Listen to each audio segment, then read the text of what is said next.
संदीप ने अपनी माँ के कहने पर गांव में शादी कर ली थी। लड़की का नाम था सुनीता। माँ का कहना था एकदम मॉडर्न बहू नहीं होनी चाहिए, लेकिन उन्हें नहीं पता था कि गांव से आने वाली बहू सुंदर सुशील तो होगी और उसको गांव से बाहर भी निकाल लाएंगे, लेकिन उसके अंदर का गांव कैसे बाहर निकलेगा। शादी के कुछ दिन बाद, माँ टिफिन तो देना जरा। बेटा अब तो स्कूल नहीं ऑफिस जाता है, माँ से नहीं अपनी बीवी से टिफिन मांगा कर। ओके माँ। सुनीता टिफिन ले आओ। 1 किलो टिफिन, इसके अंदर पिस्ता डाल दिया है। पिस्ता? पिस्ता क्यों? सास जी ने बोला था ना कि आपको पिस्ता बहुत पसंद है। ओहो, मैंने पिस्ता नहीं पास्ता बोला था। पास्ता। पास्ता? कहीं होता है पास्ता? अरे बेटी तू रहने दे, मैं बना दूंगी। अच्छा किया कि पाव भाजी बनाने का नहीं बोला, वरना किसी के पाव बना देती है। सुनीता को बुरा लगता है, लेकिन उसकी नादान हरकतें कम नहीं होती। ऐसे ही एक दिन, अरे तुमने ये क्या लगाया है? अरे आप वो फूस फूस करके लगाते हैं ना, वही।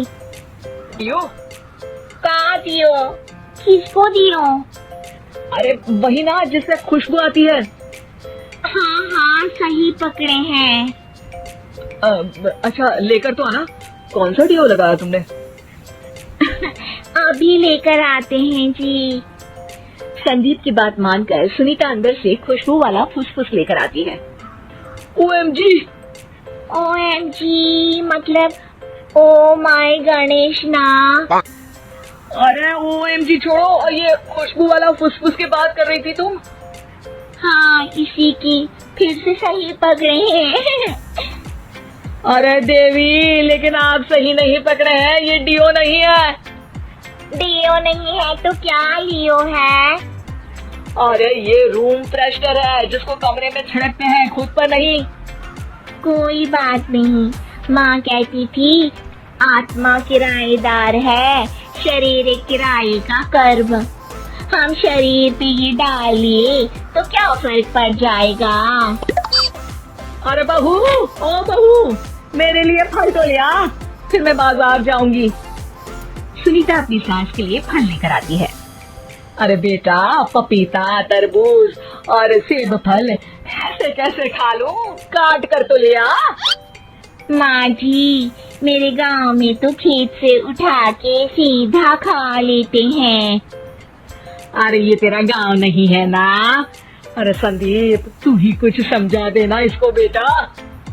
मैं कैसे समझाऊं माँ, ये तो माइक्रोवेव को भी भट्टी बोलती है। कल मैंने बोला हाय कैसी हो, तो बोलती है किसी को हाय नहीं लगानी चाहिए। अरे सुनीता, तेरा क्या होगा?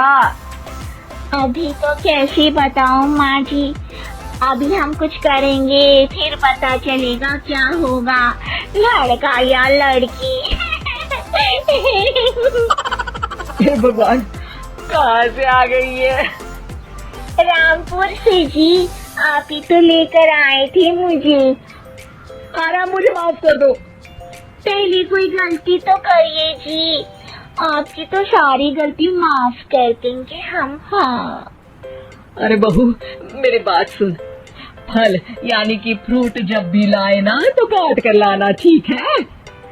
जी ठीक है माँ जी, फल यानी फ्रूट यानी काट के लाऊंगी। सुनीता रोज ही कोई ऐसी हरकत कर देती जिसकी वजह से उसे घर में 2 बातें सुननी पड़ती।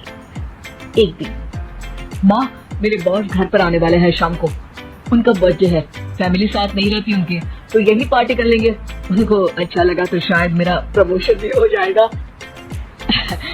मैं ना फ्रूट केक लाकर फ्रिज में रख दूंगी और तेरे साथ आज खाना मैं बनाऊंगी, ताकि जब साहब आए तो खाने में कोई गड़बड़ ना हो। शाम को जब सारी तैयारियां हो जाती हैं, संदीप के साथ बड़े साहब भी घर आते हैं। आप फ्रूट केक तो ले आना बहू, फिर खाना खाएंगे।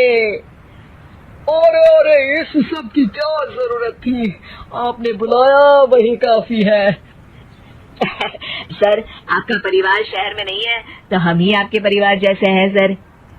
इतने में ही सुनीता फ्रूट केक लेकर आती है और बड़े साहब की टेबल पर रख देती है और जैसे ही केक के ऊपर का बॉक्स हटाती है, ओह, ये क्या है? केक तो कटा हुआ है। मैं तो ऐसा नहीं लाई थी। आप मुझे शाबाशी दे सकती है माँ जी, मैंने ही केक काट दिया। आपने कहा था ना, फल यानी फ्रूट यानी हमेशा काट के लाना। तो फ्रूट केक भी तो फ्रूट ही है ना, तो मैंने पहले ही काट लिया। होना मैं समझदार। अरे बहू, ये क्या किया? केक हमेशा वही काटता है जिसका जन्मदिन होता है। तुझे एक बात भी समझ नहीं आती, एक नंबर की बेवकूफ है। पूरा माहौल बिगड़ चुका था। संदीप को लगने लगा था कि साहब उसे प्रमोशन तो दूर की बात है, कहीं डिमोशन ना दे दे। लेकिन साहब बीच में ही बोल पड़ते हैं, अरे अरे कोई बात नहीं, ये इनकी बेवकूफी नहीं है, इनका भोलापन है। बेटा आप कहाँ से हो? रामपुर गांव से। अरे वाह, गांव से? फिर तो आपके गांव में ताजे फल और सब्जियां मिलते होंगे। हाँ, सही पकड़े हैं। हम तो काटते भी नहीं, सीधा खा लेते हैं। मैं ना एक बार तुम्हारे गांव घूमने जरूर चलूंगा। क्यों संदीप, ले चलोगे ना? मुझे गांव घूमना बहुत पसंद है। बस फिर क्या था, संदीप और सास दोनों खुश हो गए क्योंकि साहब को सुनीता ने गांव की बात करके खुश कर दिया था। अब संदीप का प्रमोशन पक्का था। शिक्षा, कभी भी किसी भी गलती पर घबराना नहीं चाहिए। हो सकता है कि उस गलती की वजह से आगे बड़ा फायदा हो जाए।